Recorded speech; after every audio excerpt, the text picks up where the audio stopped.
लैंगिक शोषण प्रकरणातील आरोपींना पॅरोल देऊ नका, मुख्यमंत्री फडणवीस यांचे मंत्रिमंडळ बैठकीमध्ये विधी व न्याय विभागाला निर्देश। लैंगिक शोषण गुन्ह्यातील 80 ते 90% आरोपी पॅरोलवरचे। नसरापूरमधील पीडित मुलीचा श्वास कोंडल्यानं मृत्यू, शवविच्छेदन अहवालामध्ये निष्कर्ष। नराधमांना तोंडात मोजा कोंबल्यामुळे श्वास कोंडून जीव गेला, चिमुरडीच्या अंगावर जखमाही आढळल्या।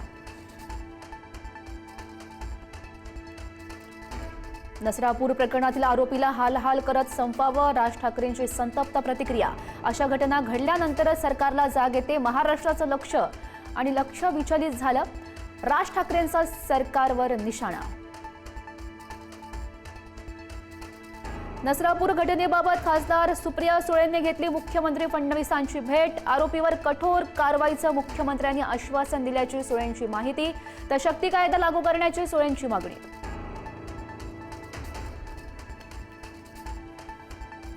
राज्यामध्ये कायदा सुव्यवस्था बिघडली आहे, मुख्यमंत्र्यांना गृह मंत्रालय सांभाळता येत नसेल तर त्यांनी राजीनामा द्यावा, काँग्रेस खासदार प्रणिती शिंदेंची ही मागणी।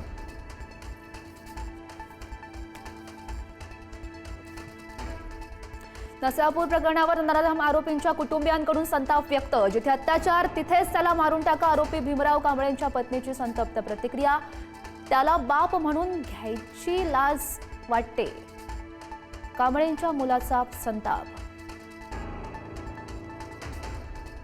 महाराष्ट्र पोलिसांच्या SRPF लेखी परीक्षेमध्ये धक्कादायक प्रकार, खासगी प्रकाशकांना प्रसिद्ध केलेल्या पुस्तकातील 100 पैकी 85 प्रश्न छापले। विद्यार्थी संघटनांकडून संताप, विरोधकांकडून चौकशीची मागणी।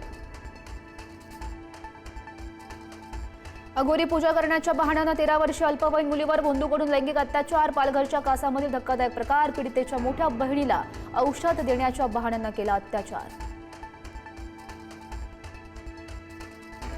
परीक्षार्थी विद्यार्थिनीकडे शरीर सुखाची मागणी। नाशिकच्या मालेगावातील धक्कादायक प्रकार, नामांकित महाविद्यालयातील सहाय्यक प्राध्यापकाला बेड्या, वर्गात कुणी नसल्याचा गैरफायदा घेतला।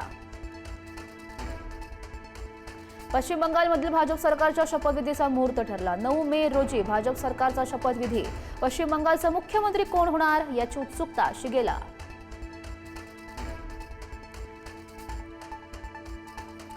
पश्चिम बंगालमध्ये भाजपच्या देशात संघ परिवाराचा मोठा वाटा। संघाकडून पश्चिम बंगालमध्ये 2.25 लाखपेक्षा जास्त बैठका। संघ स्वयंसेवकांचं घरोघरी जाऊन मतदार जागृती अभियान।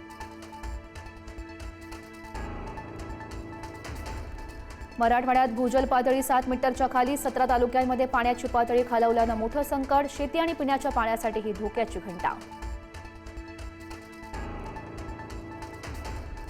इराणचा UAEवर ड्रोन हल्ला। ड्रोन हल्ल्यामुळे फुजेरा तेल प्रकल्पाच्या क्षेत्रात आग। ड्रोन हल्ल्यात 3 भारतीय नागरिकही जखमी। अमेरिका आणि इराणमधील शस्त्रसंधी कराराला तडा।